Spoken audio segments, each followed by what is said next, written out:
CEPIME, como bien sabéis, es una organización representativa de las pequeñas y medianas empresas, también de los autónomos a nivel nacional.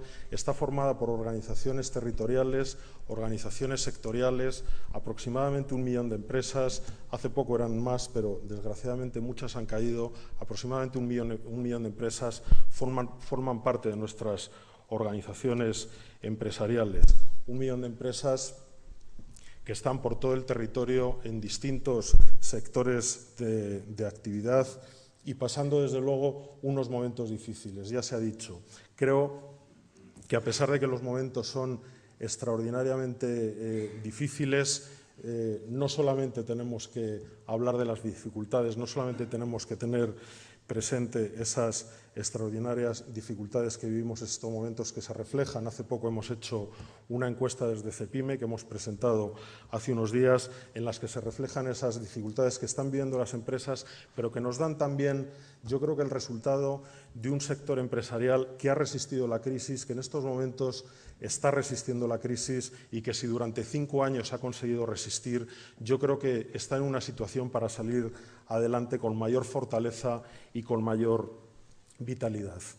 Tenemos más de 3 millones, aproximadamente 3.300.000 entre empresas con empleados y autónomos, 1,5 millones de empresas con empleados, el resto de autónomos en este país. Todavía nos queda tejido empresarial. Yo creo que es un dato del que tenemos que sentir aliento. Han cerrado 450.000 empresas en los últimos años, pero todavía tenemos más de 3 millones de empresas que siguen tirando del carro y que siguen empleando a muchísima gente. Empresas que tienen, desde luego, una diversidad tremenda, pero que dentro del tejido empresarial español sabemos que hay algunas debilidades, que somos empresas en general muy pequeñas, un tamaño menor que el que tienen el resto de las empresas de Europa, sobre todo si nos comparamos con Alemania, con los países del norte de Europa, incluso con países mediterráneos, pero un tamaño extraordinariamente pequeño que nos impide en algunos casos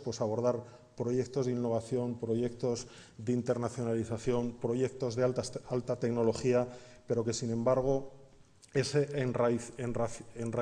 enraizamiento que tienen a lo largo del territorio y en sectores, en algunos casos, punteros, con esa diversificación sectorial que estamos teniendo en los últimos años, está suponiendo, yo creo, que una fortaleza de la que nos podemos aprovechar en los próximos años. Un 38% de las pymes españolas ya exporta, si bien es cierto que el 70% todavía lo hace temporalmente o en periodos cortos de tiempo a lo largo del año, pero ya un 38% de las empresas exporta, un 36% de las empresas tienen certificados de calidad.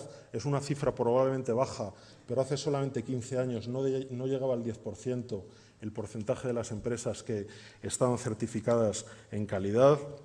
El 55% de las empresas tiene ya una buena posición tecnológica de las pymes. Esta cifra prácticamente se ha duplicado a lo largo de los últimos 10 años y el 60% de las pymes realiza algún proceso de innovación, cifra que se ha triplicado en los últimos 15 años. Bien en productos, bien en servicios, bien en procesos internos de la empresa o bien en sistemas de gestión. Como digo, casi el 60% de las empresas españolas está en estos momentos innovando. Llevamos también, yo creo que otra fortaleza que tenemos en estos momentos, 5 años desendeudándonos, si bien es cierto que a la fuerza, porque las entidades financieras bien sabemos que han cerrado el grifo del crédito, pero ese desendeudamiento era absolutamente prioritario para empezar a salir de esta situación tan difícil.